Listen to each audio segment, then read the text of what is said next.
Rosaleen Crowley lives a life of duality, professionally as a poet and an artist, and personally living both in Ireland and in America.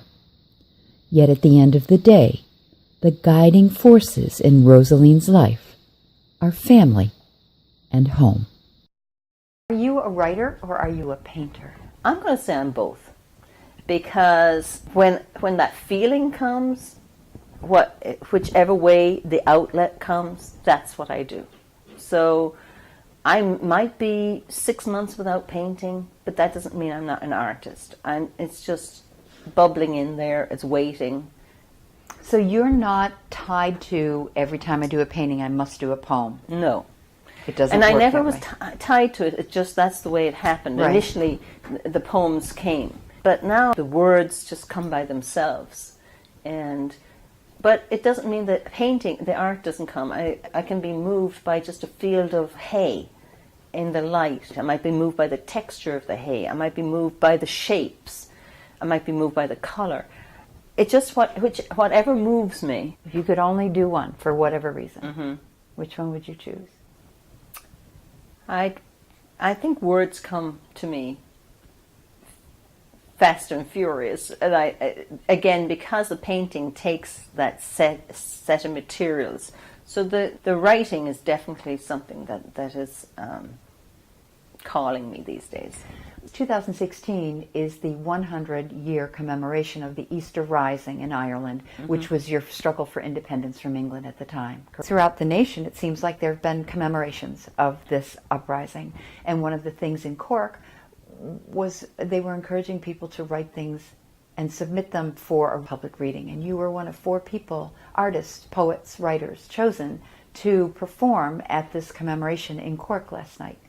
Right. Paul Casey, who has been director of Ovale, which Ovale means from the mouth, I actually approached him because I had learned of a grant that he had got from the Community Foundation for Ireland for 8 events for the 1916-2016 centenary events. And so I approached him and shared with him an article I had written about how I feel about 1916. And subsequently, I wrote a poem specifically for the evening. And then I shared that duality of living here and there, and ending with my poem, Exile Song, which talks to that longing, because maybe I brushed over that a little bit too lightly. There is an attachment. There is a sensitivity to an identity of being Irish. And it doesn't leave you. It's inbuilt in your DNA, I think. And that's what I saw. That's what I got out last night. Because it was a room full of 50 or more people, all artists in some way, whether it was written, spoken, painted. And you all celebrated that, your individual talents. But your purpose last night was to talk about the heritage of your nation. And that was so clear with every person that got up and performed. And so here you are at a place in your life where you are now fulfilling yourself for who you are. It's not about helping other people get settled or being a mom or any of those things. And you're able to create that infrastructure around you here in Ireland. Do you think that will encourage you to spend more time here? It's easier to be here now because of that. I mean, when I came 6 weeks ago, I specifically came to go to the Bantry Literary Festival. I wanted to see 3 poets that were performing. And so I now have people to follow. I have people that I want to learn from. I want to be around. I want to hear their stories. And it's in that sharing that I made some friends. And I engaged with them. I shared with them. So but do you see this new connection that you're making? Because now you're being pulled into another ring of people in another world. Yeah. Do you see it pulling you away from the States and back to Ireland on any grander scale?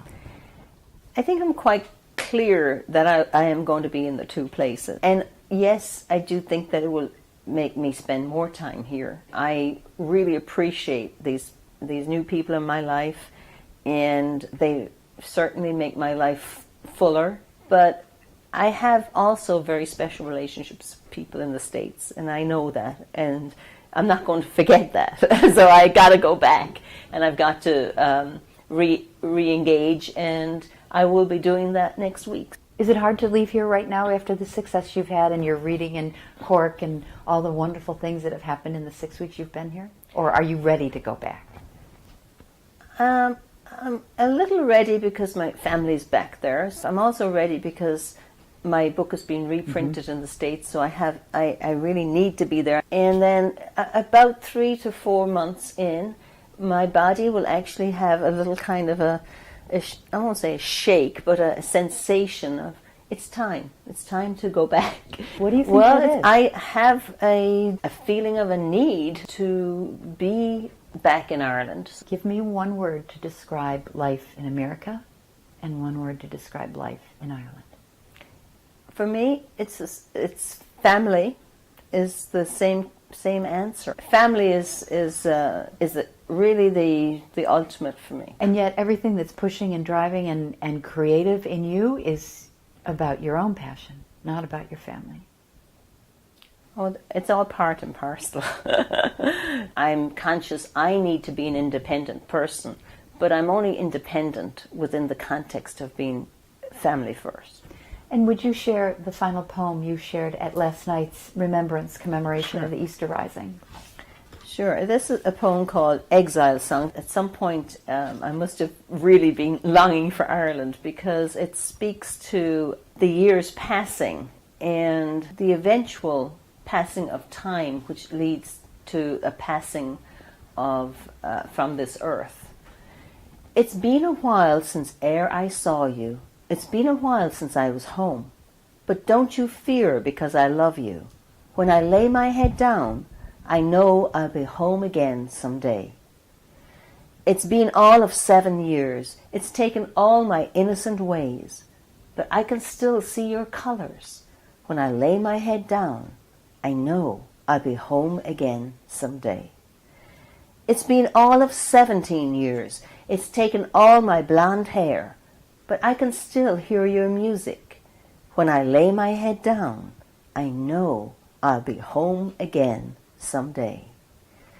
It's been all of 27 years. It's taken all my breath away. But I can still smell your flowers. When I lay my head down, I know I'm home today.